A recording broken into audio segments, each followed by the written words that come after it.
Assalamualaikum warahmatullahi wabarakatuh. Perkenalkan, saya Fauzan Mubarak dengan NIM 230304717 Program Studi Manajemen. Dan pada kesempatan kali ini saya akan menyampaikan tugas saya, yaitu tugas dari mata kuliah Manajemen Teknologi Informasi yang dibimbing oleh Pak Iqbal Ahmad SEMM. Dan pada kesempatan kali ini saya akan menyampaikan 5 persoalan, yaitu yang pertama adalah profil prodi manajemen UMRI.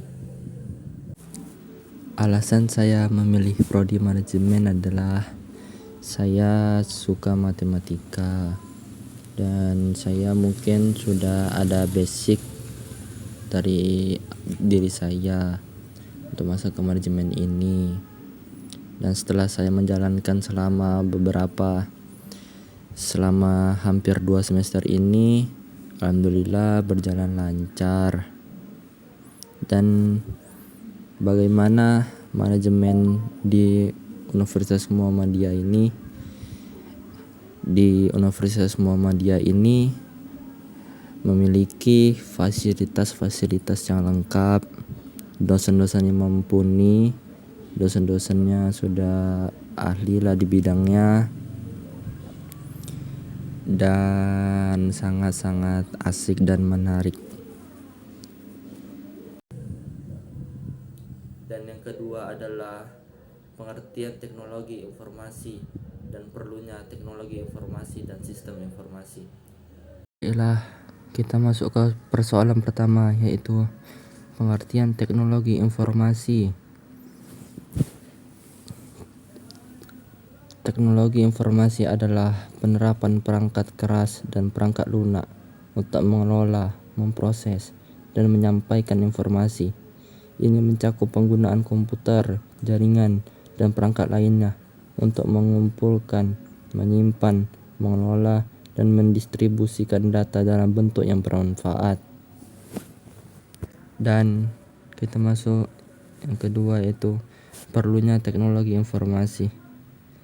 Teknologi informasi atau IT sangat penting dalam era digital saat ini karena memungkinkan organisasi dan individu untuk mengelola informasi secara efisien.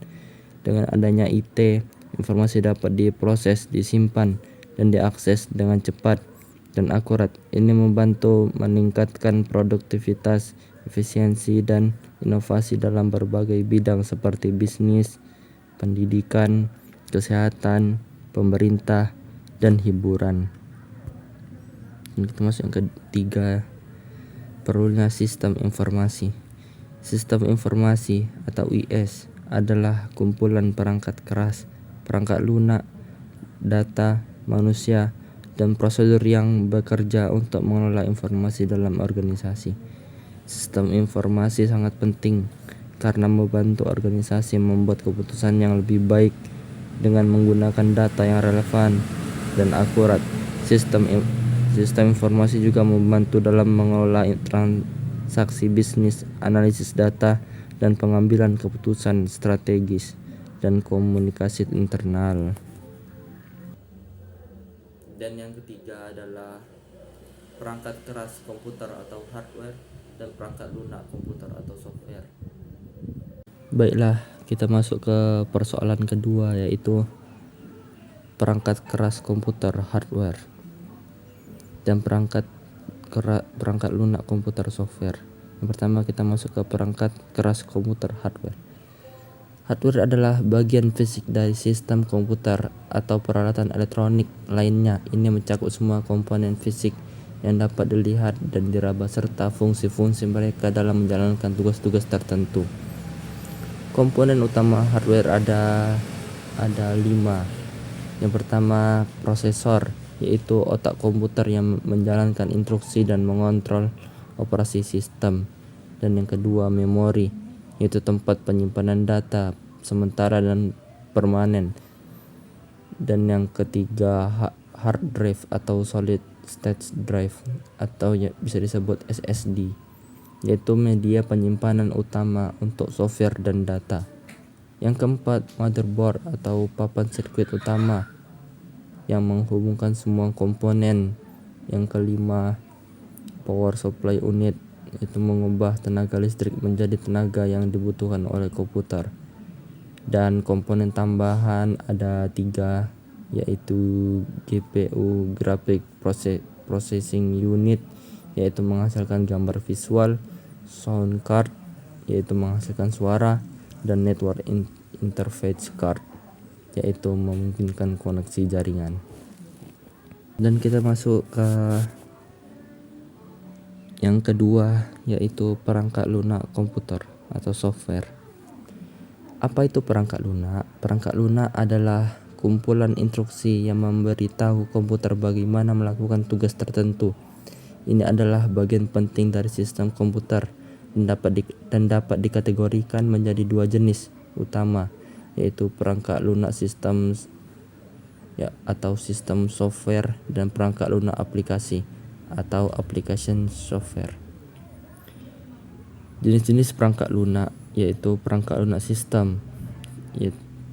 Perangkat lunak sistem adalah termasuk operasi sistem, utilitas sistem, dan perangkat lunak pengembangan. Operasi sistem adalah perangkat lunak dasar yang mengelola sumber daya hardware dan software pada komputer. Perangkat lunak perangkat lunak aplikasi. Ini termasuk program yang dirancang untuk memenuhi kebutuhan pengguna, seperti pengolah kata, browser web, atau aplikasi media sosial. 3. Fungsi utama perangkat lunak. Ada 3, yaitu mengendalikan hardware, membuat tugas-tugas tertentu, dan memfasilitasi komunikasi data. Dan kita masuk ke pengembangan perangkat lunak. Proses pengembangan perangkat lunak melibatkan beberapa tahap, termasuk analisis kebutuhan, desain, coding, testing, penyebaran, dan pemeliharaan. Dan contoh-contoh perangkat lunak yaitu Microsoft Word atau Microsoft Windows, Google Chrome, dan Adobe Photoshop. Dan yang keempat adalah pengambilan keputusan di level manajemen dan sistem penunjang keputusan. Dan kita masuk ke persoalan ketiga, yaitu pengambilan keputusan di level manajemen dan sistem penunjang keputusan. Apa itu pengambilan keputusan di bidang manajemen? Pengambilan keputusan dalam manajemen melibatkan proses pemilihan dari beberapa alternatif yang tersedia untuk mencapai tujuan organisasi dengan cara yang paling efektif dan efisien. Proses pengambilan keputusan. Yang pertama, mengidentifikasi masalah atau peluang yang memerlukan keputusan.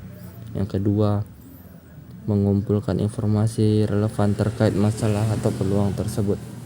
Yang ketiga, mengevaluasi berbagai alternatif solusi berdasarkan faktor-faktor seperti biaya, risiko, manfaat jangka panjang, dan sebagainya.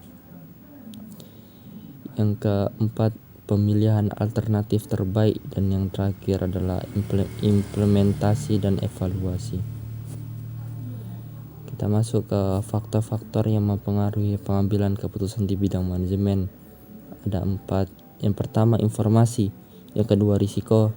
Yang ketiga, keterbatasan sumber daya. Dan yang keempat, budaya organisasi. Dan kita masuk ke teknik-teknik pengambilan keputusan di bidang manajemen, yaitu yang pertama, analisis SWOT atau kelebihan, kekurangan, peluang, dan ancaman. Yang kedua, analisis PESTEL atau politik, ekonomi, lingkungan sosial, atau teknologi. Dan yang ketiga, analisis kepentingan atau prioritas. Yang terakhir, analisis sensitivitas. Analisis sensitivitas ini ada 2, yaitu analisis sensitivitas terhadap perubahan, dan yang kedua terhadap risiko. Kita masuk ke sistem penunjang keputusan. Pertama, sistem penunjang keputusan adalah alat atau teknologi yang membantu individu atau organisasi dalam membentuk, keputusan yang baik dengan memproses informasi dan data yang relevan. Dan kita masuk ke komponen utama SPK. Komponen utama SPK ini ada 4. Yang pertama, masukan, yaitu menyediakan data dan informasi yang diperlukan untuk analisis. Yang kedua, proses, yaitu melibatkan algoritma dan model untuk menganalisis data. Yang ketiga, pengolahan, yaitu mengubah data menjadi informasi yang berguna. Dan yang keempat, keluaran, yaitu memberikan rekomendasi atau solusi berdasarkan analisis. Dan kita masuk ke jenis-jenis SPK. Jenis-jenis SPK ada 2. Yang pertama, SPK tradisional, yaitu menggunakan metode manual seperti tabel dan grafik. Dan SPK modern, yaitu melibatkan teknologi seperti sistem basis data, pemodelan matematika, dan analisis statistik. Dan kita masuk ke manfaat SPK. SPK ini adalah sistem penunjang keputusan. Yang pertama, manfaatnya ada 3. Yang pertama, efisiensi, peningkatan kecepatan dalam pengambilan keputusan. Yang kedua, akurasi, meningkatkan kualitas keputusan dengan analisis yang lebih mendalam. Yang ketiga, transparansi, yaitu menyediakan justifikasi untuk setiap pilihan. Dan kita masuk ke contoh penerapan SPK. Pertama adalah dalam bisnis. SPK dapat membantu dalam merencanakan strategis dan pengambilan keputusan operasional. Dalam kedokteran, SPK dapat digunakan untuk diagnosis medis dan perencanaan pengobatan. Dan itu aja yang dari sistem penunjang. Dan kita masuk yang terakhir adalah pengertian data, informasi, dan pengetahuan, serta pengorganisasian data dan informasi.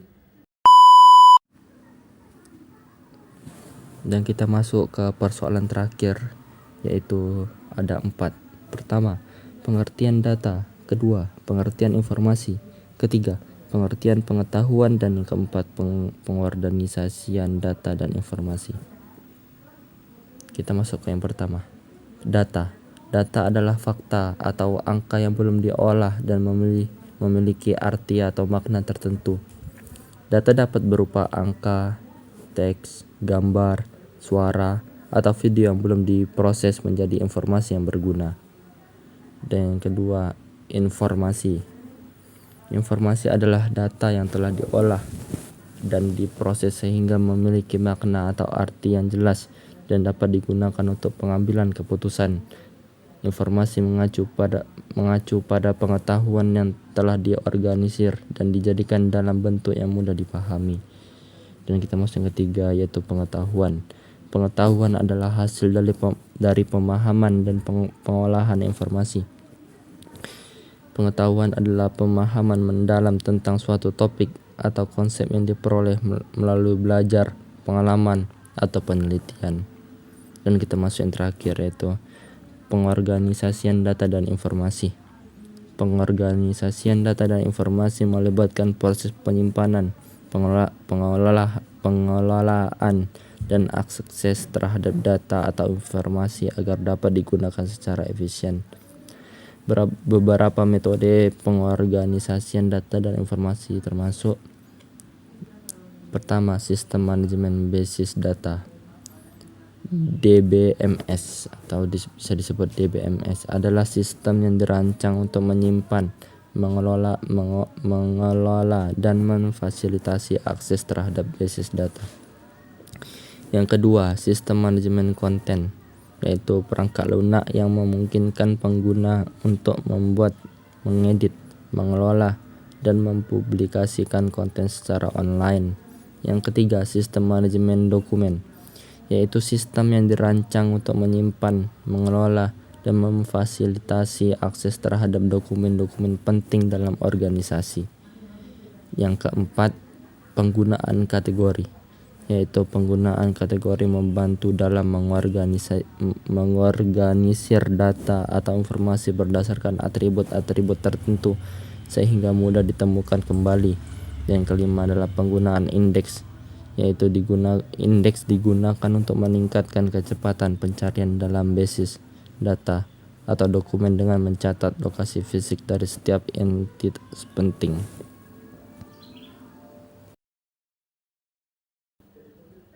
Sekian dari saya. Wassalamualaikum warahmatullahi wabarakatuh.